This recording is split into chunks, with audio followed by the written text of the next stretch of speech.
What's up? I turn right here, Todd. Just got this in the mail from Gamer's Armory. Thank you very much for that fast service. That was like 2 days or less. No, it's 2 days probably.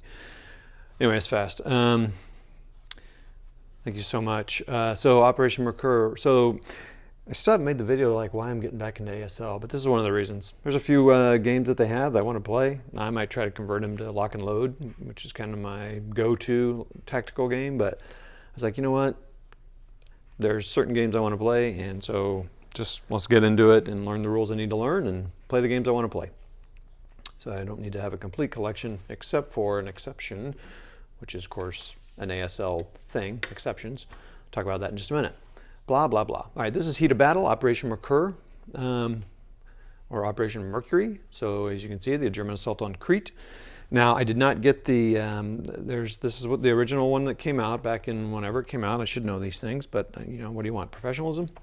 And they came out with a new map. It's a little thicker paper and in 2 parts. This is a quite large map. As you can see, I didn't say it on there, 59 by 47 hexes, so it's pretty big. Won't fit inside my game table here, but I'll zoom out and show the map here in just a minute. But so here we go. It kind of magazine type, magazine style paper here. It's got the map of the whole and like where New Zealand troops were at the time, 22nd Battalion. And the Malamine airfield is what it covers, but we'll see that in just a minute.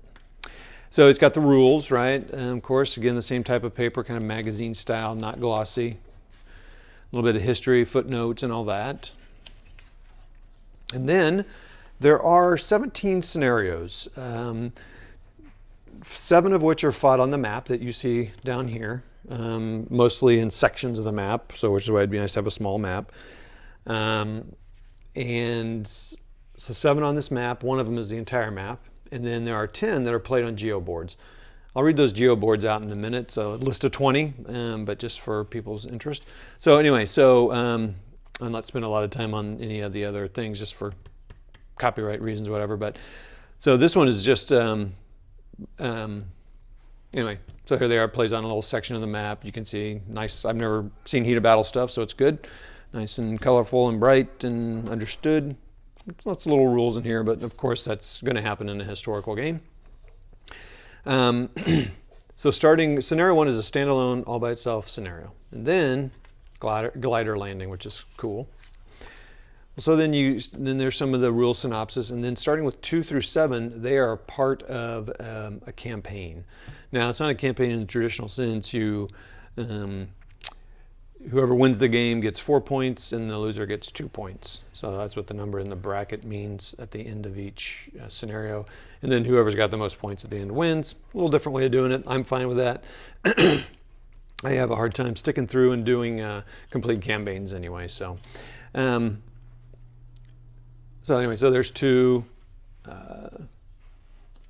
the rest of 2, 3, 4, the Umbrella Men, Stitzler's Wary, I can never say that word, reconnoiter, scenario 6, Waltzing the Matildas, and Too Little Too Light, which uses the whole map, 7. A big thing to do here, and then so then these start using the geo boards. So Rushing Hill A, the Venetian Fort, the Olive Oil Factory, Town and Country at the Apex, 42nd Street, their first and last, the Games Up, Aussies, Unsung Heroes, and finally Glide Path to Invasion. And then there's of course your chart to keep track of points and CVP and siege campaign game points tracking, and all that. Some of the counters that come with it, pretty nice. A little bit of a glossy finish on them, but that's not bad. And you see where they're connected there in the middle. And I'm sure, I don't know if those are real names. I should have checked that out before, but there you go. And the back. I didn't even really notice there was a gloss until I started shooting the video here, but it's all good. It's all good. First third-party counters I have, so kind of cool seeing that. Like I said, 46 by 49 hex map, 7 scenarios. So pretty cool. I like it. I'm happy with it so far. I'll have to check out some of the information on ASL archive, scenario archive and all that. So let me just tell you real quick, the other boards you're going to have, it's a long list. There's 20. No overlays that I could tell, so that's cool. So 20 maps, 4, 6, 12, 15, 17, 18, 21, 23, 30, 35, 38, 39, 43, 44, 46, 49, 50, and then D, H, and F from starter kit. I know it's a long list, but just thought I'd read it. And that's that. Okay, so let me take it off here, going to zoom out, and we'll look at the map and some details on it. So I'll be right back. Okay, the whole map. Okay, so Malim or Malim, I don't know how you pronounce it. I should figure out how to pronounce that. But Malamine is how I pronounce it, but it's Malim Airfield. It's just a dirt runway, it looks like. This is it looks like a, probably a river gully thing, but it's obviously, it's a dry bed, and a little bit of a creek, a bridge here. I'm sure that's important. I remember hearing about that. I've only listened to one audiobook by Sir Anthony Beaver about Crete, so I want to get some more books on that and learn that battle. I've also got Operation Mercury by MMP from the GTS series, Grand Tactical. Got a town over there. I'll zoom into the town. Here's Malamine here. I think that's beach. I'm not sure. I'll have to kind of get a feel for the map. Maybe I should pull out the GTS map or maybe a real map. Coast Road, and that town is Pyros, I think. Coast Road, and then little things here and there. And so we got Gully, which I assume is -1, 0, 1, 2, 3. So maybe level 3 hill, scrub. There's some other terrain types that are in here that are defined in the rules that I'll have to learn about. So anyway, so that's that. That's the whole thing. And I should have done this before. I always like to show what a counter actually looks like on it. The hexes are about the same size as the hexes on. They seem like, I didn't measure them, but similar size as that. So there's a counter there. I just love seeing the counter size on this. All right, so that's that. Let's zoom in on a couple of the terrain features. Stone bridge, 2-lane stone bridge. Is there. That's a different thing. Of course, there's the riverbed, little creek there. Let's go over here. I love this. I love the wrecked gliders or planes.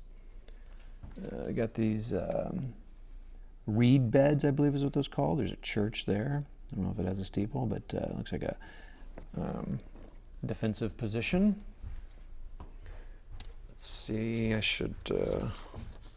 So we got vineyards here. Olive groves. That's a gun pit that I showed you. And then let's look at Pyrgos. I don't know, man, that's bad. Nice looking graphics here. River, some more bridges. It's an interesting building there. There's that. Church with a cemetery there, I assume. There's an RAF encampment. Oh, I think that's this. So no, not that.